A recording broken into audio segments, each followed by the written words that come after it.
Welcome to The Explainer. I'm really glad you could join me today. Go ahead and settle in because we're focusing our attention on something we all experience every single day. But, well, we rarely stop to actually dissect it.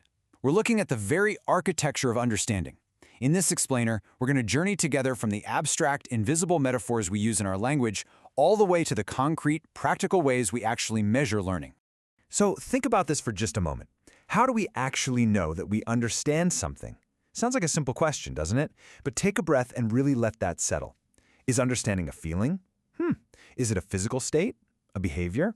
Before we examine the evidence, I want to gently challenge your own assumptions about what's actually happening inside your mind when you confidently claim to know something. Okay, let's dive into this. Here's our roadmap. First, the nuance of understanding. Then, physical words and mental states. Third, ideas as physical objects. Next, measuring the mind. And finally, choosing the right words. Section 1. The nuance of understanding, peeling back the layers of everyday language. You know, we throw around words related to human cognition constantly, so let's establish a baseline vocabulary. What does it actually mean to understand? Generally, it means to have a practical understanding of, to recognize or to derive meaning through reasoning and information. It operates as an umbrella term, really. It implies a basic practical awareness. For instance, you might understand how an engine works, or understand the basic premise of a movie. But notice how that changes when we compare it to the word comprehend. While understand is our broad, everyday usage, comprehend is definitely a more formal term. It points to a deeper, much more thorough level of mental processing. Interestingly, it's very often used in negative statements, like when you say, "I simply cannot comprehend the sheer scale of the universe." While they're intimately related, comprehending implies a complete mental grasp that goes way beyond surface-level recognition. Now, what's really fascinating here is how these different synonyms map to distinct depths of knowledge. Take a look at appreciate. This isn't just knowing. It implies evaluating a thing's true value or weight. Grasp, on the other hand, implies succeeding in understanding a particularly difficult, high-level concept. Then you have realize, which describes that sudden, crystal-clear moment of knowing. And get is our informal, conversational state. You know, you get a joke, or you get the gist of a story. Each word paints a beautifully specific picture of the mind at work. Section 2. Physical words, mental states. Bridging the body and the brain. Consider this rather extraordinary fact. Comprehend is a verb that originates from the Latin word comprehendere, which means catch or seize. Let that resonate for a moment. The very word we use to describe a deep, abstract mental state literally stems from the physical act of seizing something with your hands. And this isn't just an isolated quirk of history. A massive corpus-based linguistic study reveals a distinct pattern across the English language. We consistently use physical verbs to describe mental acts. We gather facts to form a picture. We grasp knowledge tightly in our memory. We seize an impression.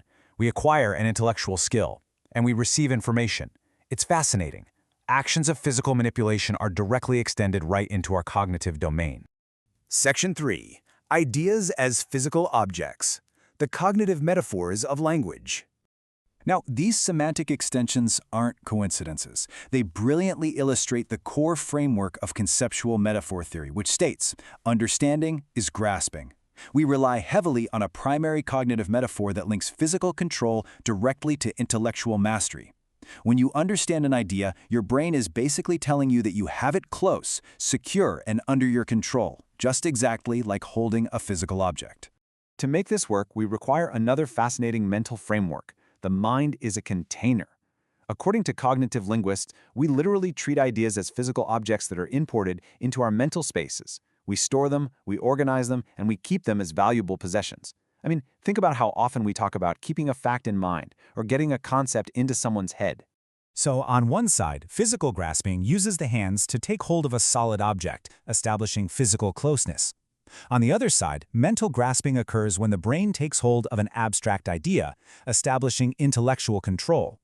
Our linguistic structure is nearly identical here, because while we fundamentally rely on our physical bodies to explain the complex, invisible workings of our brains. Section 4. Measuring the mind, putting cognitive states into practice. So if understanding is an internal metaphor, how do we actually prove it? Enter Bloom's taxonomy. Created by Benjamin Bloom, this is a truly foundational framework in education. It classifies observable actions that indicate cognitive activity and learning are genuinely happening in the brain. Because, obviously, we can't peer inside a student's mind to see if they've mentally seized a concept. We absolutely must rely on observable behaviors in a learning environment. Let's move through this and see how it builds. Bloom's taxonomy scales up in cognitive complexity. Step 1 is knowledge, simply remembering facts. Step 2 is comprehension, demonstrating basic understanding. Step 3 is application, actually using that knowledge in real situations. Step 4 is analysis, breaking the concept down into parts. Step 5 is synthesis, compiling those parts into a new whole. And finally, Step 6 is evaluation, making and defending judgments. Every single step requires more and more mental manipulation of the idea. As you'll see, the different levels of this taxonomy require distinct, measurable assessment activities to actually test a student's cognitive depth. For basic knowledge, you ask a student to define or memorize. For comprehension, they must summarize. To prove analysis, they must categorize or investigate.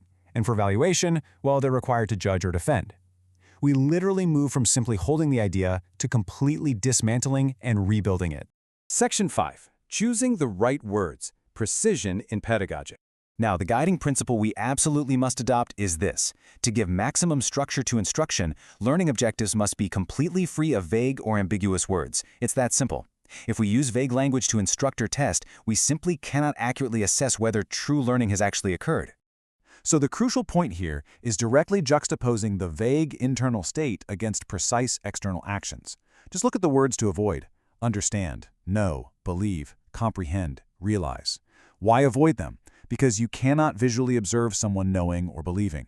Instead, we must use measurable verbs: describe, translate, estimate, differentiate, formulate. These words actually demand physical or verbal proof of the mental state. And here's the actionable payoff. Avoiding the word understand in favor of action verbs creates a measurable pedagogical solution. Instead of vaguely asking for an appreciation for a topic, require the learner to critique or defend it. Replace a passive awareness of with the active command to identify or locate. And instead of asking for comprehension of a text, instruct them to summarize or paraphrase it.